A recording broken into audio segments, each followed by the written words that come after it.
નમસ્કાર, જય માતાજી ડાયરો ને હું હરેશ ખાચર.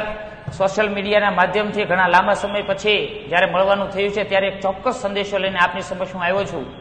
સમય સમય બલવાન હે નહીં મનુષ્ય બલવાન. એ યુક્તિ કદાચ સાર્થક હશે, કારણ કે આવડો જાજરમાન સમાજ આપણો કાઠી સમાજ અને આવડો મોટો ભવ્ય ઉજળો ઇતિહાસ ધરાવતો સમાજ ને જ્યારે આઝાદી પછીના ઘણા વર્ષો 70 વર્ષો નીકળી ગયા છે ત્યારે આપણા સમાજને ક્યાંક ને ક્યાંક નજરઅંદાજ કરવામાં આવી રહ્યો છે અને ક્યાંક ને ક્યાંક હાસ્યમાં ધકેલાઈ રહ્યો છે. ત્યારે મને કહેવાનું ચોક્કસ મન થાય કે કાં તો આપણી ક્યાંક સંગઠનમાં ખામી છે, કાં તો આપણું કંઈક કચાશ છે, કાં તો કોઈ પાર્ટીએ કે કોઈ કે આપણને કોઈ ફિલ્ડમાં આપણને ક્યાંક ને ક્યાંક નજરઅંદાજ કરેલા છે.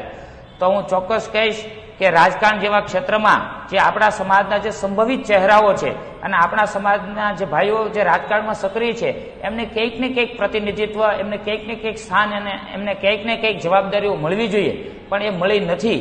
તો આવનારા દિવસોમાં અને આવનારા વર્ષોમાં ચોક્કસ આપણું એક સમાજનું પ્રતિનિધિ મંડળ બનાવી અને દરેક પાર્ટીઓ સામે આપણે આ ચોક્કસથી રજૂઆત કરશું. અને જો કોઈ પાર્ટી આ વાત આપણી નહીં સ્વીકારે અથવા તો નજરઅંદાજ કરશે તો ચોક્કસથી આવનાર ચૂંટણીમાં અને આવનાર દિવસોમાં આપણે ચૂંટણીના પરિણામોમાં નિર્ણાયક ભૂમિકા ભજવી અને એક કોઈ ચોક્કસ પક્ષને ટાર્ગેટ બનાવી અને આપણે વોટિંગ કરશું. માત્ર આપણે વોટ બેંક નથી, આપણે માત્ર આમ જનતા નથી, કારણ કે જે સમાજના નામથી કાઠિયાવાડ પ્રદેશ પીડ્યું હોય અને જે એક સમયે એક સમાજ રક્ષણ તરીકેની ભૂમિકા ભજવતો હોય એને માત્ર આજે વોટ બેંક સમજી અને આમ જનતા તરીકે જો માનવામાં આવતું હોય તો હવે સમય ઘણો જાજો નીકળી ગયો છે. તો આવો ભાઈઓ સૌ સાથે મળી આપણે એક મજબૂત સંગઠન અને સંગઠનના માધ્યમથી એ જુદા જુદા પક્ષો સામે આપણે બેઠકો કરી અને રજૂઆત કરીશું. અને આપણા સમાજના જે કંઈ ભાઈઓ એ રાજકારણમાં સક્રિય છે અથવા તો આપણા જે કંઈ સંભવિત ચહેરાઓ છે એમને ચોક્કસથી ટિકિટો મળવી જોઈએ.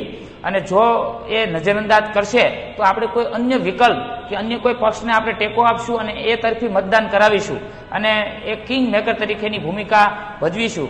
તો ચોક્કસ ફરીથી આપ સૌ પાસે હું આશા રાખું છું કે જ્યાં પણ જરૂર પડે ત્યાં આપ સહકાર આપશો. અને છેલ્લે ચોક્કસ કહીશ કે સિર્ફ હંગામા ખડા કરના મેરા મકસદ નહીં है, मेरा मकसद ये बुनियाद बदलनी चाहिए. मेरे सीने में नहीं तो आपके सीने में ही सही हो कहीं भी आग, लेकिन आग जलनी चाहिए, लेकिन आग जलनी चाहिए. अस्तु. जय माता जी.